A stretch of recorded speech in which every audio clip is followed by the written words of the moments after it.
നമസ്കാരം, ഞാൻ doctor Amrita, Sreerudra Ayurveda multi speciality ഹോസ്പിറ്റലിലെ ഓർത്തോപീഡിക് ആൻഡ് എനോറക്ടൽ സ്പെഷ്യലിസ്റ്റാണ്.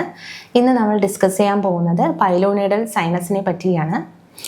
എന്താണ് പൈലോണിഡൽ സൈനസ്, എന്തെല്ലാമാണ് അതിൻ്റെ ലക്ഷണങ്ങൾ, എന്തുകൊണ്ട് അത് ഉണ്ടാകുന്നു, ആയുർവേദത്തിൽ അതിൻ്റെ ട്രീറ്റ്മെൻറ്റ് ഓപ്ഷൻസ് എന്തൊക്കെയാണ് എന്ന് നമുക്ക് നോക്കാം. എന്താണ് പൈലോണിഡൽ സൈനസ്? നമ്മുടെ ബാക്ക് സൈഡിൽ, എസ്പെഷ്യലി ടെയിൽ ബോണിൻ്റെ ഭാഗത്തായിട്ട് ബട്ടക്സിൻ്റെ ഇടയിലുള്ള ക്ലെഫ്റ്റിൽ ചെറിയ ചെറിയ കുരുക്കൾ ഉണ്ടാവുകയും ക്രമേണ അത് സൈനസ് അല്ലെങ്കിൽ ഒരു ട്രാക്റ്റായി മാറുകയും ചെയ്യുന്ന ഒരു കണ്ടീഷനെയാണ് പൈലോണിഡൽ സൈനസ് എന്ന് പറയുന്നത്. ഇത് എന്തുകൊണ്ട് ഉണ്ടാകുന്നു, എന്താണ് ഇതിൻ്റെ കാരണങ്ങൾ?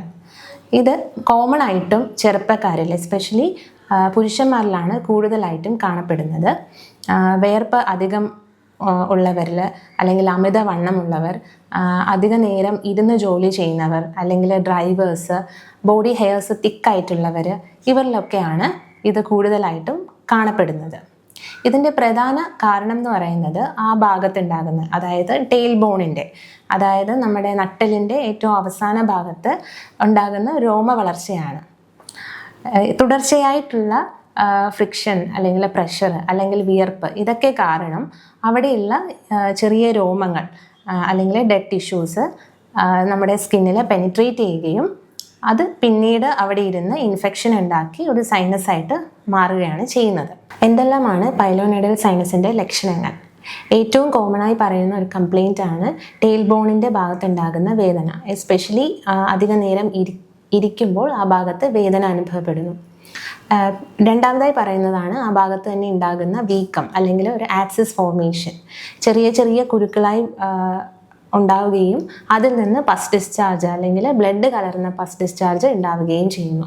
ഇൻഫെക്റ്റഡ് ആവുന്ന കേസസിലാണെങ്കിൽ സിവിയർ പെയിനും അതുപോലെ തന്നെ പനിയും ലക്ഷണങ്ങളായിട്ട് കാണാറുണ്ട്. പല പേഷ്യൻസിലും ആദ്യ ലക്ഷണമായിട്ട് ഈ ടെയിൽ ബോണിൽ ഉണ്ടാകുന്ന വേദനയായിരിക്കും ഉണ്ടാകുക. പല പേഷ്യൻസും ഇത് നടുവേദനയാണെന്ന് കരുതി ഇഗ്നോർ ചെയ്യാറാണ് പതിവ്. പലപ്പോഴും ഓയിൻമെൻറ്റ്സും ക്രീമും ഒക്കെ ഉപയോഗിച്ച് അതിൽ റിലീഫൊന്നും കിട്ടാതെ ആകുമ്പോഴായിരിക്കും അവർ ഡോക്ടറിനെ കൺസൾട്ട് ചെയ്യുന്നത്. അങ്ങനെ എക്സാമിൻ ചെയ്ത് നോക്കുമ്പോഴായിരിക്കും പൈലോണിഡൽ സൈനസ് എന്ന് ഡയഗ്നോസ് ചെയ്യുന്നത്. മറ്റു ചിലരാണെങ്കിൽ ആൻറ്റിബയോട്ടിക്സ് ഉപയോഗിക്കുകയോ അല്ലെങ്കിൽ ആപ്സിസ് ഒക്കെ വന്നവരാണെങ്കിൽ ഈ ആപ്സിസ് പൊട്ടി പസ് പോകുമ്പോഴേക്കും എല്ലാം ഓക്കെ ആയി എന്ന് കരുതുന്നവരായിരിക്കും അധികം ആൾക്കാരും. പക്ഷേ അതിൻ്റെ ആക്ച്വൽ കോസ് എന്ന് പറയുന്നത് അവിടെ ട്രാപ്ഡ് ആയിട്ടുള്ള ആ ഹെയർസ് ആണ്, അല്ലെങ്കിൽ ആ സൈനസ് അല്ലെങ്കിൽ ട്രാക്റ്റാണ്. അത് ക്ലിയർ ആവാത്തിടത്തോളം കാലം ഇത് വീണ്ടും റെക്കർ ആവാനുള്ള ചാൻസസ് വളരെ കൂടുതലാണ്. സോ ഏർലി സ്റ്റേജിൽ തന്നെ അത് ഡയഗ്നോസ് ചെയ്യുകയും അതിൻ്റെ പ്രോപ്പറായിട്ടുള്ള ട്രീറ്റ്മെൻറ്റ് എടുത്താൽ നമുക്ക് കോംപ്ലിക്കേഷൻസ് ഒഴിവാക്കാനും അതിൻ്റെ റെക്കറൻസ് ഇല്ലാതാക്കാനും സാധിക്കുന്നതാണ്. പൈലോണിഡൽ സൈനസിന് ആയുർവേദത്തിൽ എന്തെല്ലാം ട്രീറ്റ്മെൻറ്റ് ഓപ്ഷൻസ് ആണ് ഉള്ളത്? പ്രധാനമായിട്ടും ആയുർവേദത്തിൽ പാരാസർജിക്കൽ മെഷേഴ്സാണ് ഇതിൻ്റെ ട്രീറ്റ്മെൻറ്റിന് അഡോപ്റ്റ് ചെയ്യുന്നത്. അതിൽ തന്നെ ഫിസ്റ്റുലയിൽ പറയുന്ന ക്ഷാരസൂത്ര ചികിത്സയാണ് ഏറ്റവും കോമൺ ആയിട്ട് ചെയ്യുന്നത്. ഫിസ്റ്റുലയിൽ പറയുന്ന പോലെ തന്നെ ആ ട്രാക്റ്റിനെ കട്ട് ചെയ്യാനും പസ് ഡ്രെയിൻ ചെയ്യാനും അതോടൊപ്പം തന്നെ ട്രാക്റ്റിനെ ഹീൽ ചെയ്യാനും ഈ ഒരു ചികിത്സ വഴി സാധിക്കുന്നു. ഇത് കൂടാതെ ഈ ട്രാക്റ്റിൻ്റെ കംപ്ലീറ്റ് എക്സിഷനും തുടർന്ന് അഗ്നികർമ്മ അല്ലെങ്കിൽ ക്ഷാരകർമ്മ പോലുള്ള പ്രൊസീജിയേഴ്സും വളരെ എഫക്റ്റീവായിട്ട് ചെയ്യാവുന്നതാണ്. ട്രാക്റ്റിൻ്റെ ലെങ്ത് അനുസരിച്ചിട്ടായിരിക്കും ട്രീറ്റ്മെൻറ്റ് ഓപ്ഷനും അതുപോലെ ട്രീറ്റ്മെൻറ്റ് ഡ്യൂറേഷനും നിശ്ചയിക്കുന്നത്. ഈ പറഞ്ഞ മെയിൻ പ്രൊസീജിയേഴ്സ് കൂടാതെ ഏറ്റവും ഇമ്പോർട്ടൻ്റ് ആയിട്ടുള്ള ഒന്നാണ് ഇതിൻ്റെ ഫോളോ അപ്പ് അല്ലെങ്കിൽ പോസ്റ്റ് ഓപ്പറേറ്റീവ് കെയർ എന്ന് പറയുന്നത്.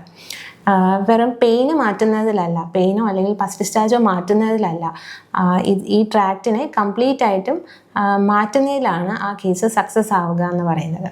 അപ്പോൾ അതിന് വേണ്ടിയിട്ട് ഇൻഫെക്ഷൻ കൺട്രോൾ ചെയ്യുന്നതും അതുപോലെ തന്നെ ഹീലിങ്ങിനെ പ്രൊമോട്ട് ചെയ്യുന്നതുമായിട്ടുള്ള ഇൻറ്റേർണൽ മെഡിക്കേഷൻസും ഉള്ളിലേക്ക് കഴിക്കേണ്ടതായിട്ട് ഉണ്ട്. അതോടൊപ്പം തന്നെ ലോക്കൽ ക്ലീനിങ് ആൻഡ് ഡ്രസ്സിങ്ങും വൂണ്ട് കെയർ ഇതെല്ലാം പ്രോപ്പറായി ചെയ്യേണ്ടത് വളരെ അത്യാവശ്യമാണ്. പൈലോണിഡൽ സൈനസിൽ ശ്രദ്ധിക്കേണ്ട ചില കാര്യങ്ങളുണ്ട്.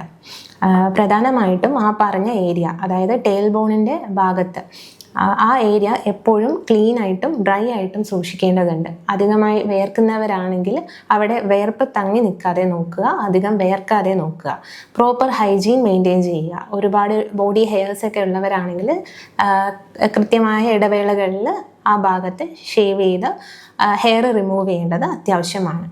അതുപോലെ തന്നെ വെയിറ്റ് കൺട്രോൾ ചെയ്യുക, കൂടാതെ അധിക നേരം ഇരിക്കുന്നതും ഒഴിവാക്കുക. ഈ പറഞ്ഞ ലക്ഷണങ്ങളോ ബുദ്ധിമുട്ടുകളോ നിങ്ങൾക്കുണ്ടെങ്കിൽ ഉടൻ തന്നെ ഒരു വിദഗ്ധ ഡോക്ടറെ കൺസൾട്ട് ചെയ്യേണ്ടതാണ്. Thank you.